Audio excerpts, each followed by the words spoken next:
Teman-teman, baca firman Tuhan wajib setiap hari. Amin.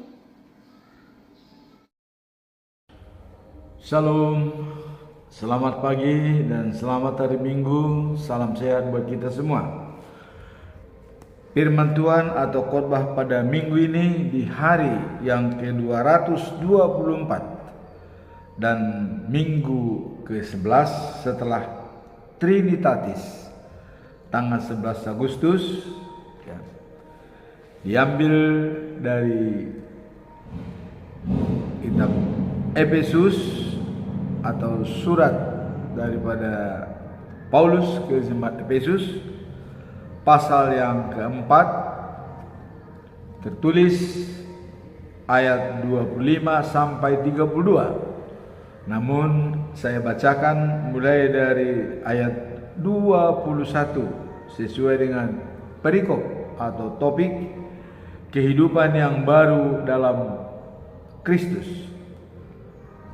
Nah, kemudian prakhotbah diambil dari kitab Mazmur ya, pasal 34 ayat 1 sampai dengan 8. Pujian bagi kebaikan Tuhan. Nah, sebagaimana biasanya dalam bulan Agustus ini kita dibekali dengan firman Tuhan, yaitu dengan tema hikmat dari Allah memelihara hidup. Nah, kemudian dan ayat selama 1 bulan, karena perlindungan hikmat adalah seperti perlindungan uang, dan beruntunglah yang mengetahui bahwa hikmat memelihara hidup pemiliknya.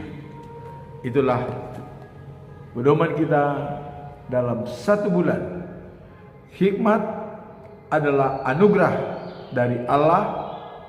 Bijaksana adalah berada dalam pikiran kita, sehingga hikmat anugerah Allah berada dalam batin kita, dan kebijaksanaan adalah merupakan pikiran kita.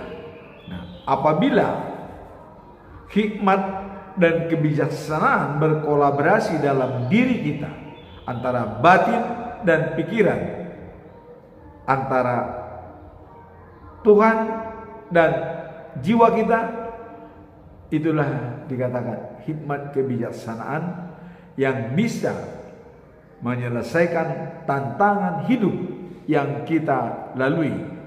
Apa tantangan hidup? Nah, khotbah minggu ini adalah diambil dari Efesus pasal yang keempat, ayat, saya baca ayat 21 sampai dengan 32. Demikian firman Tuhan.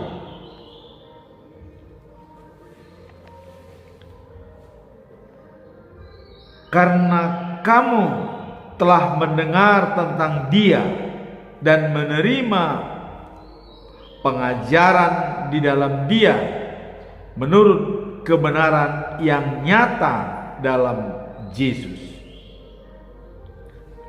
yaitu bahwa kamu berhubung dengan kehidupan kamu yang dahulu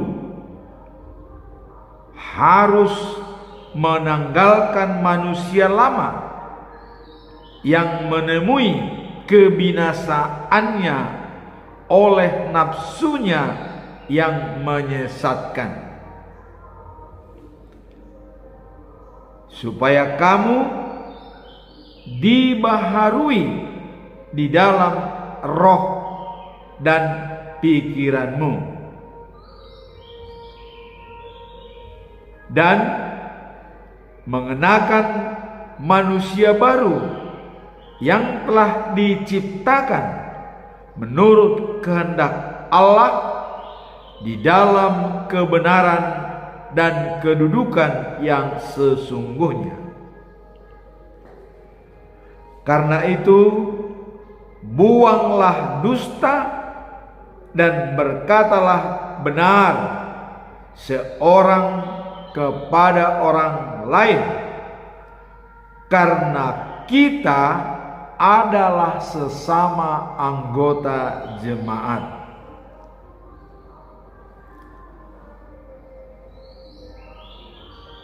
Apabila kamu menjadi marah, janganlah kamu membuat dosa. Janganlah matahari terbenam sebelum padam amarahmu. Dan janganlah beri kesempatan kepada iblis. Orang yang mencuri, janganlah ia mencuri lagi, tetapi baiklah ia bekerja keras dan melakukan pekerjaan yang baik dengan tangannya sendiri, supaya ia dapat membagikan sesuatu kepada orang yang berkekurangan. Janganlah ada perkataan kotor keluar dari mulutmu, tetapi pakailah perkataan yang baik untuk membangun di mana perlu, supaya mereka yang mendengarnya beroleh kasih karunia. Dan janganlah kamu mendukakan Roh Kudus Allah yang telah memeteraikan kamu menjelang hari penyelamatan.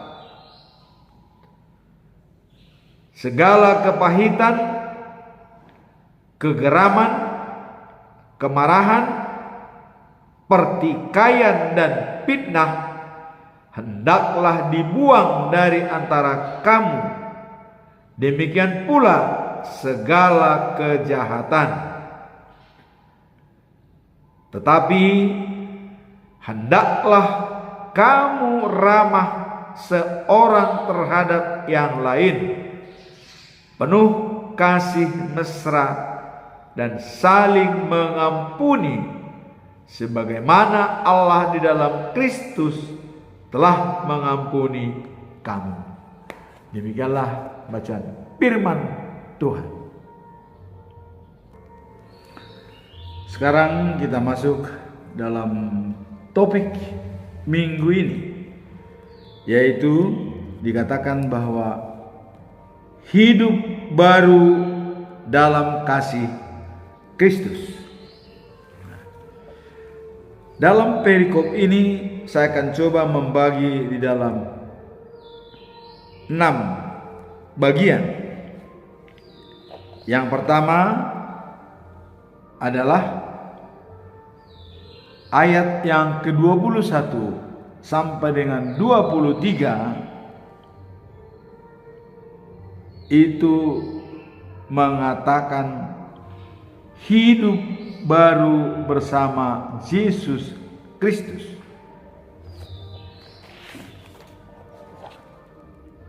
Apa yang dimaksud dengan hidup baru dengan Yesus Kristus? Kalau kita melihat ya di dalam pengalaman daripada Paulus sebagai penulis surat ini kepada jemaat yang ada di Efesus, Paulus mengatakan, habis gelap terbitlah terang. Kegelapan dalam diri Paulus adalah dia seorang yang jahat. Bahkan dia meminta surat kepada imam-imam agung untuk menganiaya orang Kristen yang percaya kepada Yesus. Tapi di tengah jalan dia ditangkap oleh Yesus dan menjadi pengikut Kristus, sehingga dia memberikan kabar baik di semua jemaat-jemaat yang diciptakan oleh Paulus sendiri, seperti Tesalonika, Korintus, dan Filipi. Itu adalah jemaat-jemaat yang diciptakan oleh Paulus. Dan dia hidup baru, habis gelap terbitlah terang. Hidup baru yang dimaksud di sini adalah dia dilahirkan kembali, dibaptis dengan nama Tuhan Yesus Kristus dan Roh Kudus. Ya. Nah, itulah hidup baru dalam diri Paulus. Nah, kemudian setelah dia hidup baru, kalau kita lihat dalam Roma 12 ayat 12 yang disampaikan oleh Paulus, ya. Dalam kitab Roma 12 ayat 2, ya, dikatakan adalah sebagai berikut. Janganlah ikuti norma-norma dunia. Kemudian biarkan Allah membuat pribadimu menjadi baru supaya kalian berubah. Jadi membuat diri menjadi baru supaya berubah. Dengan demikian kalian sanggup mengetahui kemauan Allah, yaitu apa yang baik dan yang menyenangkan hatinya dan yang sempurna. Itulah Roma 12 ayat 2. Jangan serupa dengan dunia. Artinya berubahlah dengan budi pekerti, dengan perubahan sempurna. Apa yang dikehendaki oleh Allah dan menyenangkan hati Allah. Itulah hidup baru yang disampaikan oleh Paulus, dan Paulus telah tercipta sebagai hidup baru. Nah, kemudian kita lihat dalam 2 Korintus pasal 5 ayat 17 dikatakan, orang-orang yang sudah bersatu dengan Kristus menjadi manusia baru. Sama sekali yang lama sudah tidak ada lagi. Semuanya sudah menjadi baru. Nah, itulah. Jadi tabiat-tabiat yang lama, habit-habit yang lama itu dihilangkan. Semua menjadi hidup baru. Nah, kemudian sekarang kita masuk dalam bagian yang kedua. Kalau orang yang sudah hidup baru, apa yang harus dilakukan? Nah, di sini dikatakan tidak berdusta, berlaku jujur, dan tetap suci sebagai anggota tubuh Kristus. Jadi kalau sudah hidup baru itu sudah sebagai anggota tubuh Kristus, maka tidak lagi berkata dusta, jujur, dan setia. Dan kemarin Yesus mengatakan adalah akulah roti dan hidup. Yang bisa makan roti dari saya akan hidup selama-lamanya. Kenapa dikatakan Yesus sebagai roti yang hidup? Karena setia kepada Yesus tidak pernah kelaparan.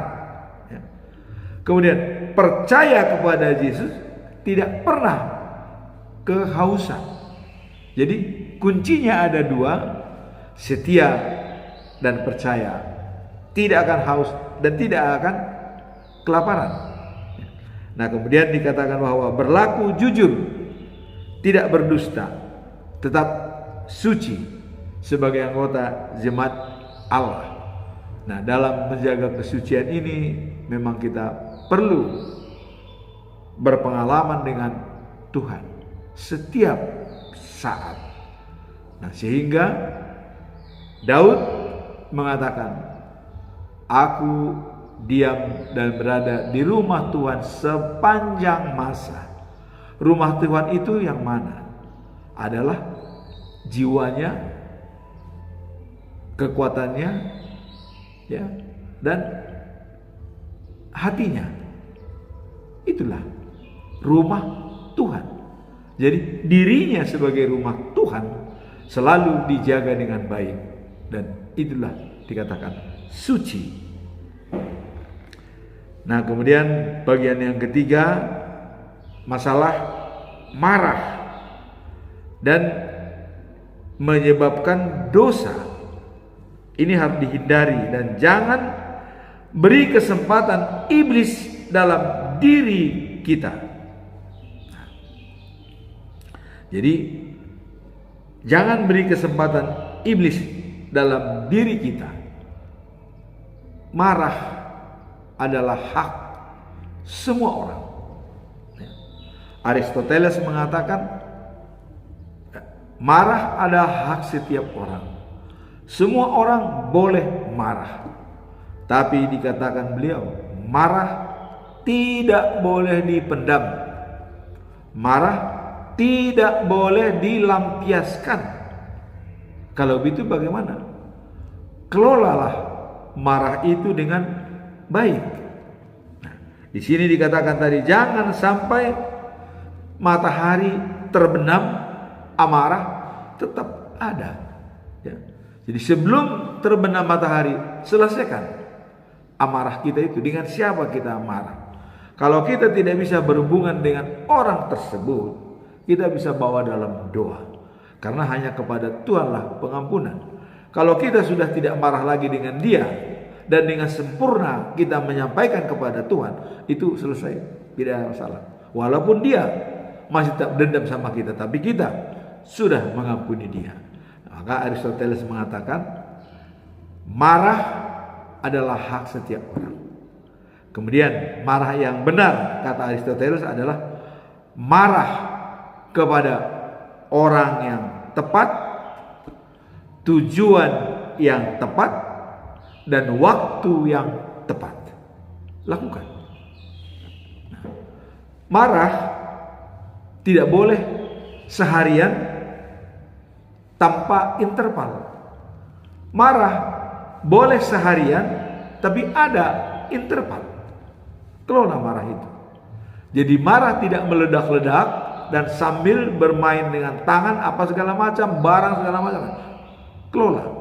Ada interval. Marah misalnya. Tahu saya begini. Ada interval. Pikirkan. Jadi kita harus memikirkan marah. Bagaimana memikirkan marah? Ada. Seperti 4 anugerah manusia. Kita sadar kalau kita marah, ya. Harus sadar kalau kita marah. Nah, kedua adalah ada imajinasi, ada jangka panjangnya. Kalau saya marahin dia untuk jangka panjang, untuk memperbaiki diri dia dan juga hubungan kami, ada jangka panjang. Dan kemudian marah dengan hati nurani. Bagaimana marah dengan hati nurani? Nah, ini memang sulit. Orang kalau sudah marah tidak lagi punya hati nurani. Nah, ini dikatakan Aristoteles, kelola marah itu dengan baik. Ada interval. Kalau kita memberikan waktu untuk marah, ada interval, dan keluarlah hikmat dan bijaksana. Hikmat anugerah dari Tuhan, bijaksana pikiran kita. Jadi kita boleh marah semarah-marahnya, tapi dikelola dengan baik. Dan kemudian yang terakhir ada pengambilan keputusan, ambil marah. Nah, jadi di sini juga dikatakan, ya, kita bisa melihat dalam Amsal pasal yang ke-17 ayat yang 27 dikatakan, orang yang berpengetahuan menahan perkataannya, orang yang berpengertian, ya, berkepala dingin. Jadi berpengetahuan, knowledge, ya, adalah menahan perkataannya. Ada interval yang saya katakan tadi. Marah boleh seharian, tapi ada interval. Tek marah, diam. pikir dulu, apalagi yang mau saya sampaikan. Tak, tak, tak, tak, tak. Nah, pikir lagi.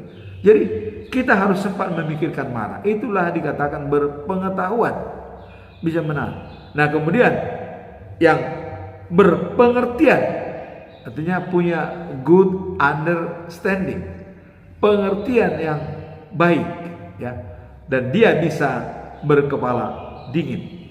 Nah, itulah masalah marah yang bisa kita lihat. Dan juga sebenarnya ini juga dalam topik bulan Agustus adalah hikmat dari Allah memelihara hidupmu.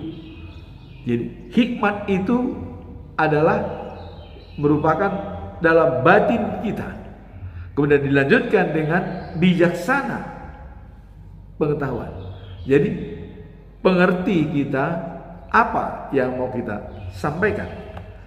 Nah, kemudian yang keempat adalah hilangkan tabiat lama dalam berhubungan dengan Tuhan dan manusia, ya.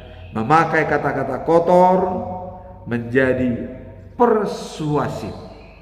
Jadi persuasif itu adalah simpati dan empati.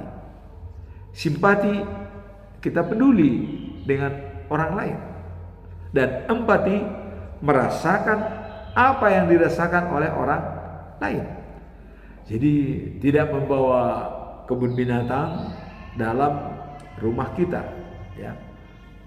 Membuat kata-kata yang kotor, yang tidak enak didengar oleh manusia.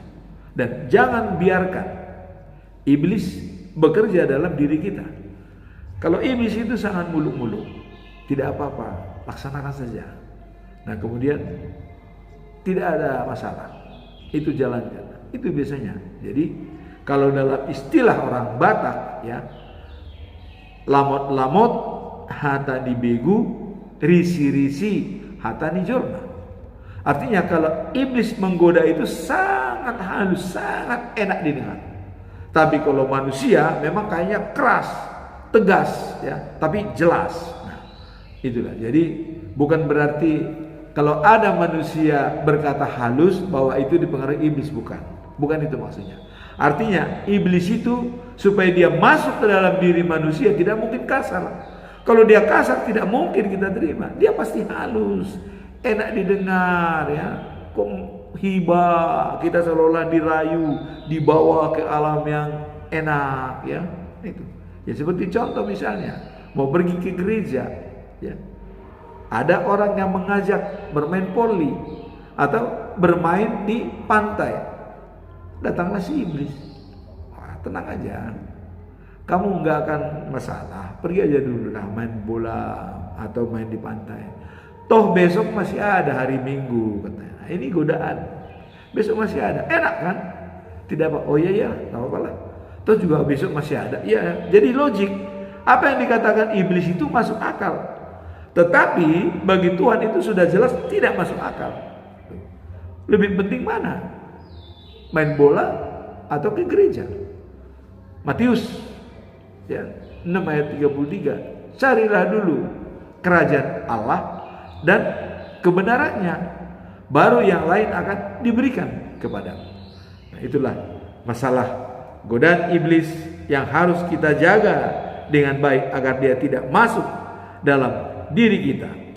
Nah, kemudian menghilangkan tabiat lama dalam berhubungan. Tabiat lama itu adalah seperti Paulus, habis gelap terbitlah terang.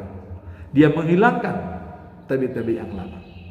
Jadi kalau Stephen Covey mengatakan ada 7 kebiasaan manusia yang efektif. Nah, jadi kita menghilangkan kebiasaan lama dan masuk dalam kebiasaan yang efektif. Nah, kebiasaan dalam 3 yang pertama adalah kemenangan pribadi. Jadi kalau kita memenangkan pribadi, kita harus mempunyai 3 habit. Pertama, ya, adalah proaktif. Nah, yang kedua, mulai dengan tujuan akhir. Apa tujuan akhir kita? Saya selalu mengatakan life after life. Dari situ kita berangkat, mulai dengan tujuan akhir. Apa tujuan akhir kita? Apakah kaya atau miskin atau menjadi pejabat? Apa tujuan akhir?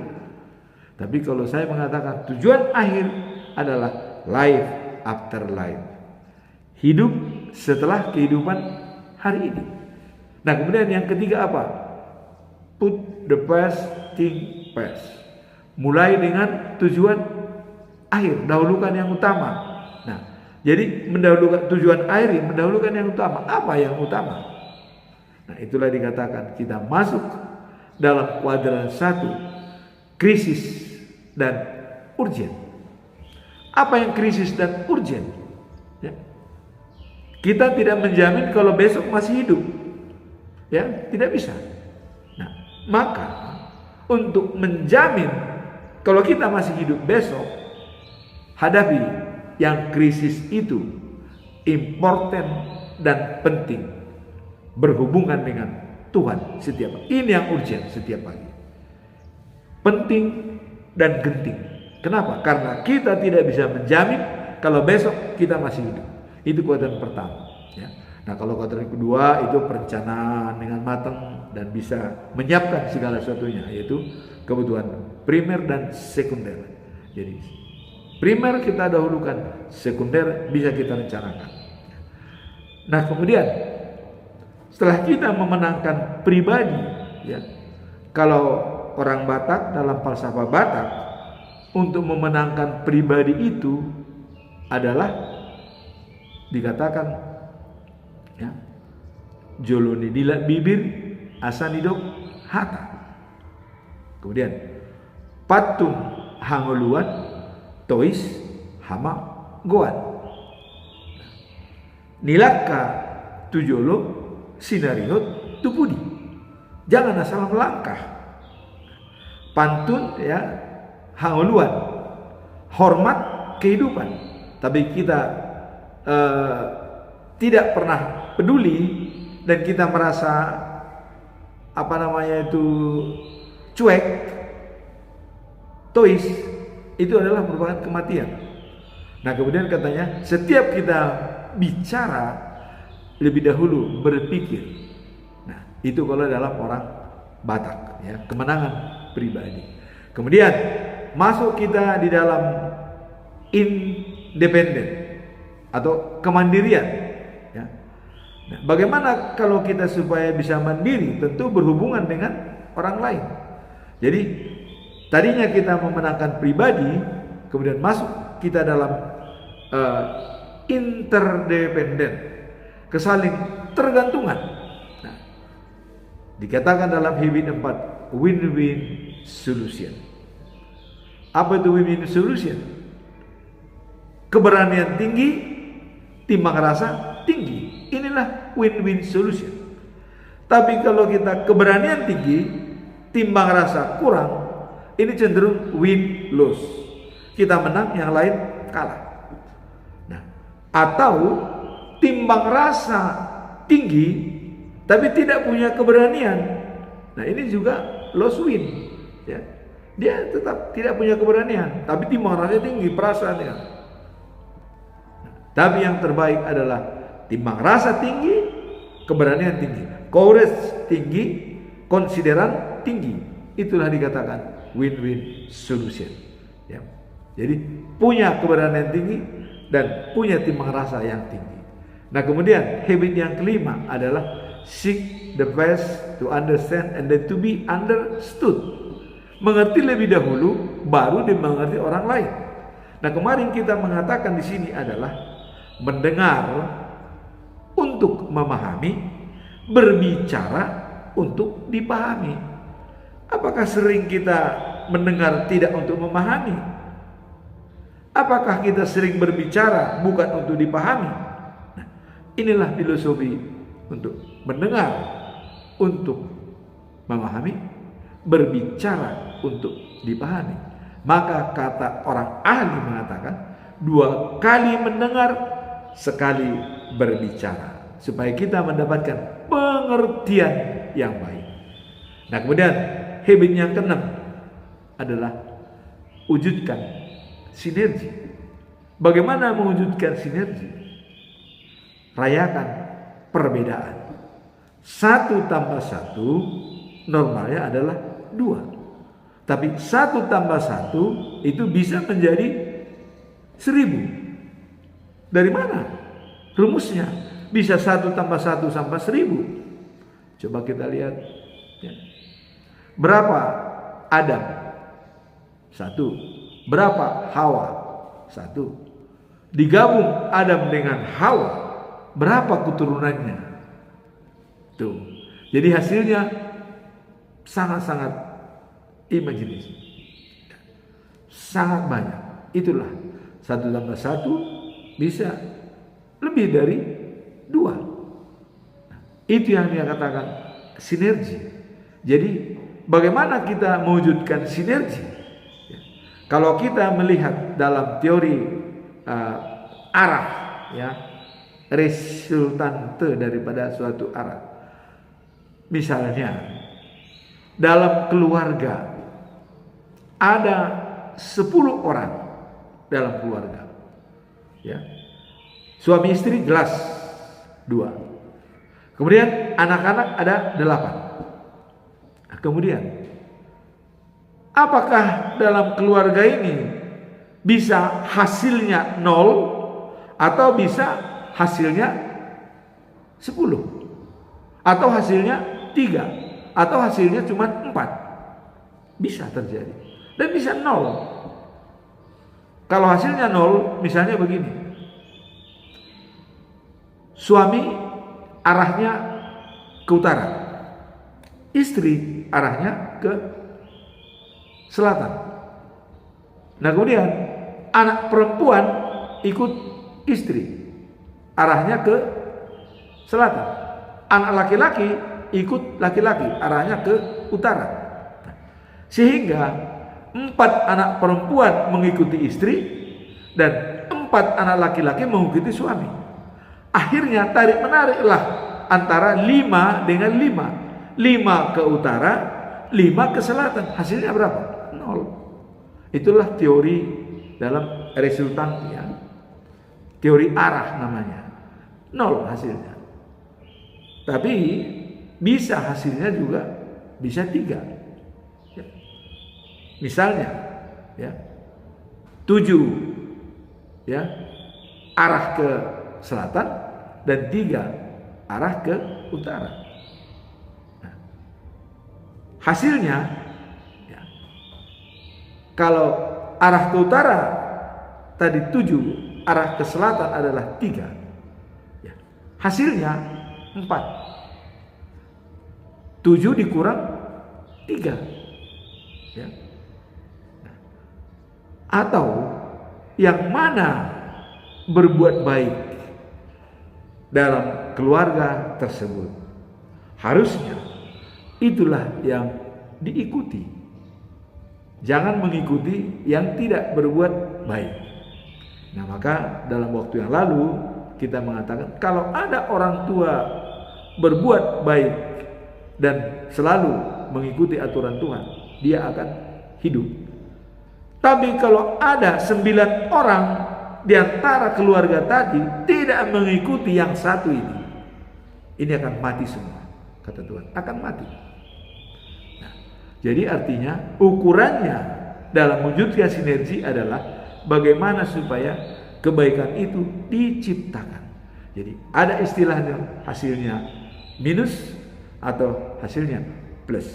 Jadi yang plus itu kita anggap adalah berbuat kebaikan, tapi yang minus adalah berbuat kejahatan karena kematian dan kehidupan. Jadi kalau kita dalam menganalisa dalam keluarga, ya, untuk melihat jumlah daripada 10 keluarga tersebut plus atau minus. Kalau minus berbuat jahat, berbuat tidak baik, tidak sesuai dengan firman Tuhan. Yang plus adalah berbuat baik dan selalu mengikuti firman Tuhan. Jadi plus minus dalam keluarga adalah antara kehidupan dan kematian, antara si iblis dan Tuhan. Kehidupan adalah Tuhan, kematian adalah iblis. Jadi tinggal kita membagikan di dalam keluarga itu, berapa orang di antara kita kematian, berapa orang di antara kita untuk kehidupan. Nah, itulah dalam menganalisa masalah yang menyebabkan dosa dan menghindari dengan dosa. Nah, itulah tadi dikatakan habit atau kebiasaan-kebiasaan manusia yang baik, yang efektif. Jadi ada 3 kemenangan pribadi dan ada 3 kemenangan publik, ya, kemenangan publik. Nah, kalau dalam bahasa Batak, kalau dalam Batak dalam kemenangan publik itu adalah berinteraksi dengan orang lain. Apa itu? Berinteraksi dengan orang lain. Sebamar hula-hula, manat mardongat tubuh, elek marburu. Itu 3 kemenangan publik, memenangkan publik. Kalau kita sudah somba kepada hula-hula dan manat dengan teman satu keturunan dan sayang kepada perempuan, kita sudah bersinergi. Nah, kemudian habit yang ke-7 dalam Stephen Covey dikatakan serpent the soul, asah gergaji. Kenapa dikatakan mengasah gergaji? Karena kalau mengasah golok itu sekaligus, ya. Kalau gergaji satu-satu biasa. Nah, apa yang diasah? Kenapa? Asah gergaji, serpent the soul, bukan asah golok. Ada filosofinya, ya. Kalau kita mengasah gergaji, tidak mungkin sekaligus kita asah satu-satu. Nah, bagaimana cara mengasahnya? Itulah yang dikatakan, ya, dalam 4 ya kekuatan dalam diri manusia, ya, 4 harta yang harus kita jaga. Pertama adalah intellectual capital. Yang kedua adalah physical capital. Yang ketiga adalah social capital. Yang keempat adalah spiritual capital. Sekarang kalau kita membuat urutan-urutan mana yang kita dulukan, menurut saya yang kita dulukan pertama adalah spiritual capital, berhubungan dengan Tuhan, walaupun itu hanya 1 jam setiap hari, ya, itu berhubungan dengan Tuhan. Kemudian yang kedua, intellectual capital, belajar, pembelajaran. Dengan kita membaca firman Tuhan setiap hari, pelajaran kita makin banyak, ilmu yang kita dapat. Karena setiap kita baca firman Tuhan ada hal-hal yang baru. Jadi intellectual capital selalu kita jaga. Dan yang ketiga adalah physical capital, jaga kesehatan, olahraga teratur, ya, dan selalu menjaga tubuh kita agar tidak terjadi tantangan bagi kita, ya. Kalau misalnya sudah sakit gula, ya hindari minum gula. Kalau sudah penyakitnya asam urat, hindari makan kacang-kacangan yang bisa menimbulkan asam urat. Nah, itulah dikatakan physical capital. Nah, kemudian yang keempat adalah social capital. Bagaimana kita bersosialisasi dengan semua orang? Kita pergi ke gereja, di sana sudah termasuk 4-4-nya. Spiritual capital, intellectual capital, pengetahuan yang kita dapat, dan physical capital, kita sehat, pergi, dan social capital, berhubungan dengan orang lain. Nah, jadi sudah berada di sana antara spiritual capital, intellectual capital, physical capital. Apabila gerejanya misalnya 3 lantai, harus naik, turun, naik, itu olahraga. Physical capital dan social capital bertemu dengan kesayangan kita, keluarga kita semua. Itulah yang dikatakan habit, dan itu harus kita asah terus setiap hari. Serpent the soul. Nah, jadi untuk mewujudkan ini semua, ya, kita tetap menjaga kondisi tubuh kita supaya sehat. Nah, kalau dalam falsafah Batak dikatakan ya, untuk mewujudkan sinergi ini ada kata-kata falsafah Batak mengatakan adalah Marsia minaminan songon lapak ni gaul, marsi tukol-tukolan songon suha di robean. Selalu ya rukun dalam kebersamaan, kokoh dalam persatuan. Nah, kemudian ada pesan pada orang Batak, tinapul bulung sihupi, pinar saung bulung sihala. Unang sumol sol tupudi, dada si pasingot soada. Artinya, sesal kemudian tidak ada artinya. Maka pikirkan dahulu, dan nasihat dengar dan resapi, sehingga tidak ada penyesalan. Itulah dalam masalah yang keempat tadi ya, hilangkan tabiat-tabiat lama. Jadi tabiat-tabiat lama itu adalah reaktif ya, yang suka mengalami 7 penyakit hati atau 8 penyakit hati ya. Apa itu penyakit hati? Buruk sangka, selalu buruk sangka, menganggap orang itu selalu jelek. Kemudian menggunjing ya, membicarakan orang lain, dan sampai masuk daerah-daerah terlarang yang tidak, misalnya ada menggunjing, orang terlampau lama bicara ya, merumpi dengan orang lain, dia bisa masuk ke daerah terlarang. Mula-mula dia enak bicara dengan baik, oh sehat ya, gitu. Akhirnya masuk dalam daerah terlarang. Apa itu daerah terlarang? Mulai mengatakan, itu si anu itu kok sok kaya ya, pakaiannya begini. Masuk dalam daerah terlarang. Jangan sampai masuk dalam daerah terlarang. Itu namanya menggunjing. Nah kemudian yang ketiga adalah dengki. Dengki itu apa? Senang lihat orang susah, susah lihat orang senang. Ya. Itu dengki. Nah kemudian dendam. Apa itu dendam? Ya. Dendam itu ya, dia membenci orang dan tidak mau bertemu dengan dia sampai mardomu di tanah orang tahu katanya, walaupun mati katanya tidak perlu bertemu. Jangan, karena Yohanes mengatakan orang dendam sama dengan membunuh manusia. Jadi yang membunuh itu bukan hanya dengan pisau. Dengan kita dendam pun kepada seseorang kita sudah membunuh. Maka tadi dikatakan jangan sampai matahari terbenam, amarah tetap kita tahan. Jangan. Nah, kemudian selanjutnya adalah ria. Ria itu adalah pamer, kesombongan, menyombongkan diri ya, dan selalu menyampaikan hal-hal yang tidak pantas di depan umum dia sampaikan, sehingga orang lain bisa menjadi tergoda.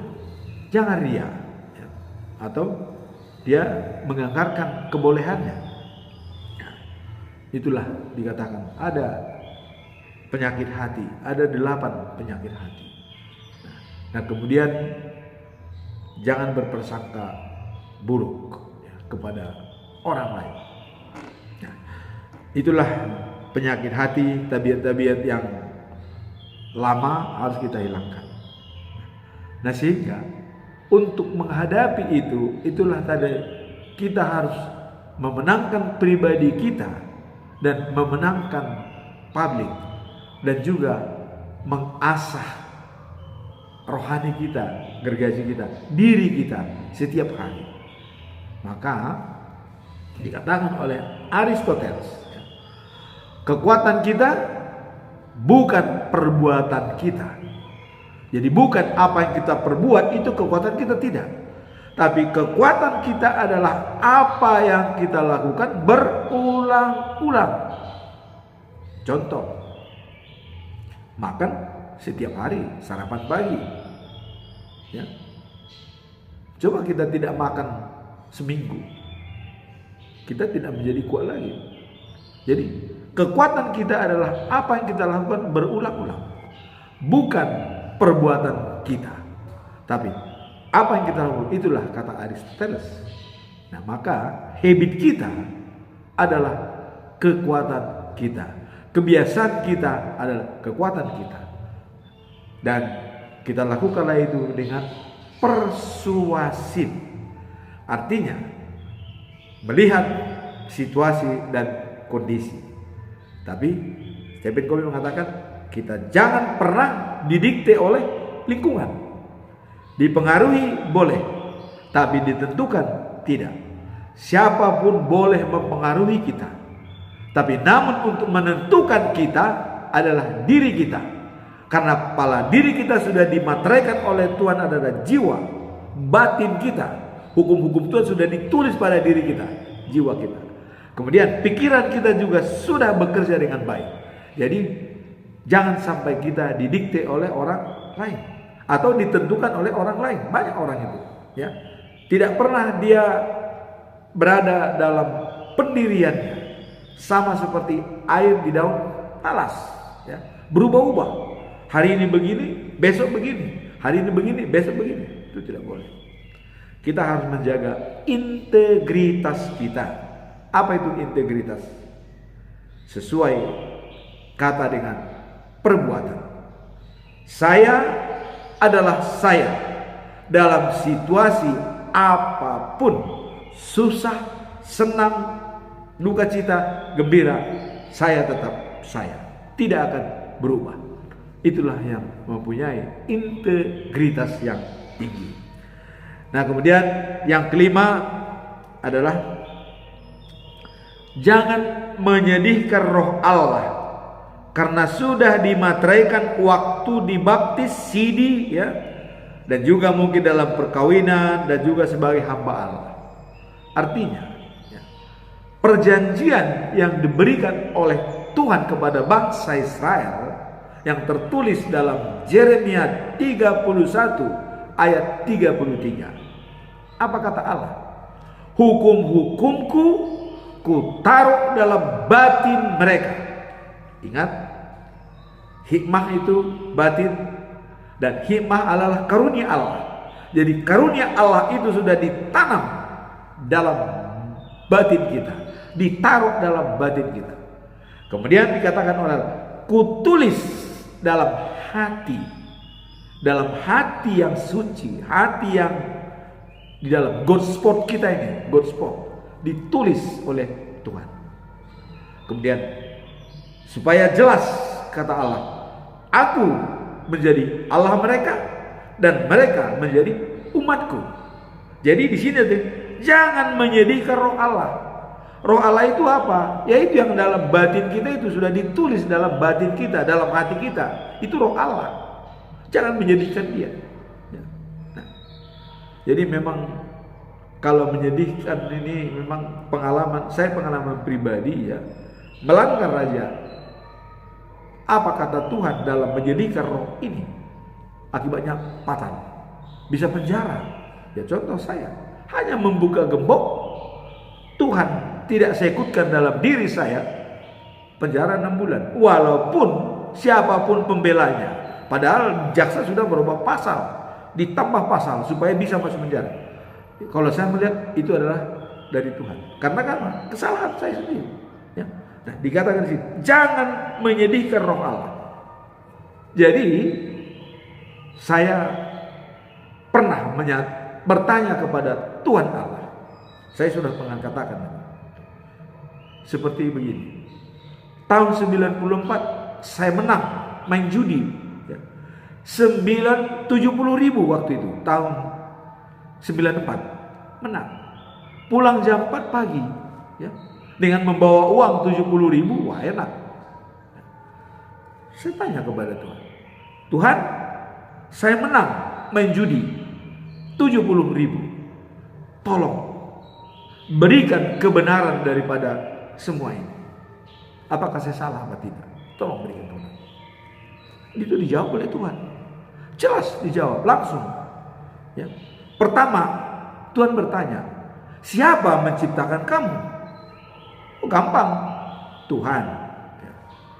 Yang kedua, dari mana kau dihidupkan? Napas itu diberikan? Gampang, dari hidung. Jelas kan, dihembuskan napas dari dibuat gana-gana, dibuat dulu digana dulu manusia itu patung, kemudian dihembuskanlah napasnya dari hidung masuk ke dalam diri kita. Nah, saya jawab dari hidung Tuhan. Nah, saya memang yang bertanya itu saya tidak tahu apakah dia Tuhan apa malaikat, tapi saya tetap menjawab dengan dari Tuhan, dari hidung, menciptakan saya Tuhan, dan napas diberikan dari hidung. Pertanyaan ketiga, bukan pertanyaan, pernyataan, bahkan statement dari Tuhan. Kalau memang demikian, kalau saya berada dalam diri kamu yang dihembuskan dari hidung, dalam batinmu saya ada. Saya tidak senang kau bawa ke tempat seperti itu.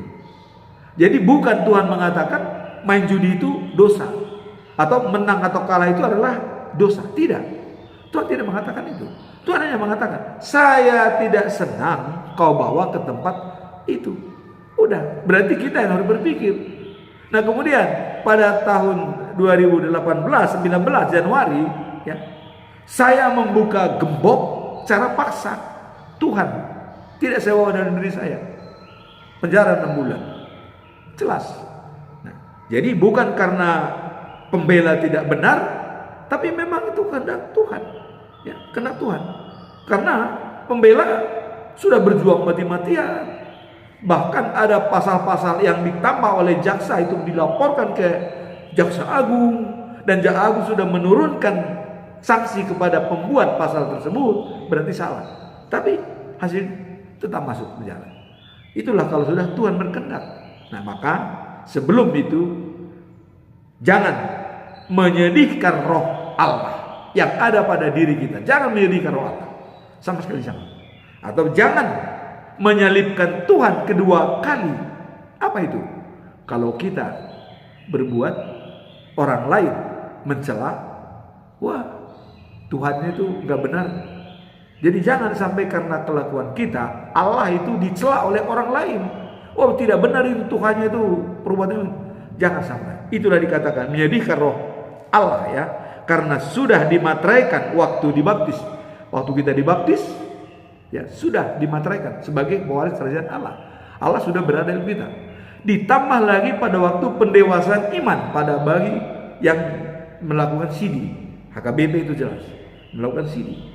Ditambah lagi pada waktu kita melangsungkan perkawinan, ada ayat yang harus kita berikan. Seperti kami pada bulan Mei kawin, dikatakan oleh Tuhan, lihatlah Yesus yang menyempurnakan imanmu, katanya. Jadi hanya Yesus yang menyempurnakan iman. Nah kemudian waktu diangkat jadi penatua tahun 92, ada lagi kata-kata yang harus saya pegang. Apa dikatakan? Itu pada waktu Petrus dan Yohanes ditangkap dan diadili oleh guru-guru agama, dan diperintahkan supaya jangan lagi mengajarkan atas nama Yesus, ya, jangan lagi kata agama, guru-guru agama, imam-imam agung kepada Petrus, jangan lagi. Pokoknya kamu boleh tapi jangan berbicara tentang Tuhan. Apa kata Yesus? Apa kata Petrus? Ditantang mereka. Kami lebih turut kepada Allah daripada manusia. Wah, itu. Jadi dalam bahasa Batak, ikon olwandu ibadi de bata asa di jolma. Nah, itu ayat yang saya pegang itu. Jadi kamu harus lebih turut kepada saya daripada manusia. Jadi manusia, apapun kata manusia boleh, silahkan. Bisa membelem, bisa menghakimi. Tapi kita pertanggungjawaban dengan Allah. Itulah yang merupakan kunci daripada dimateraikan Allah dalam diri kita. Ya, sudah dimateraikan. Ya, yaitu pada waktu sidi, waktu pernikahan, dan waktu dibab atau ditabiskan menjadi sintua. Tapi kalau bagi orang yang tidak pernah kawin, tidak pernah penatua, cukup dengan sidi. Atau tidak ada sidi, minimum baptisan kudus. Pertahankan itu. Dan itu dimateraikan itu oleh Tuhan. Itu dalam Yeremia pasal 31 ayat 33. Nah kemudian hilangkan perasaan sakit hati dendam, iri, dengki, buruk sangka, ya, buruk lidah, ya, ria, menggunjing, ya. Hiduplah dalam terang. Kalau dalam terang itu berarti kita bersinar. Nah, maka ada nyanyian cahaya dari langit, terang dari Allah, terangilah roh dan jiwa kami untuk menerima firman-Mu. Jadi bahasa buku ini kata sodang sian debata hati urun sian gijang bain ture sodangi marohanami asa sonang laho manjalo hangoluan pina tupami, oh Tuhan. Itulah kesimpulan kita pada hari ini dalam khotbah minggu ini, hidup yang baru dan bekerja mengikuti habit daripada Yesus dan selalu pengikut Tuhan. Nah, demikianlah firman Tuhan, dan semoga firman hari ini semakin menguatkan kita dalam bersinergi dengan orang lain dan memuji dan memuliakan nama Tuhan. Amin. Tuhan memberkati kita semua.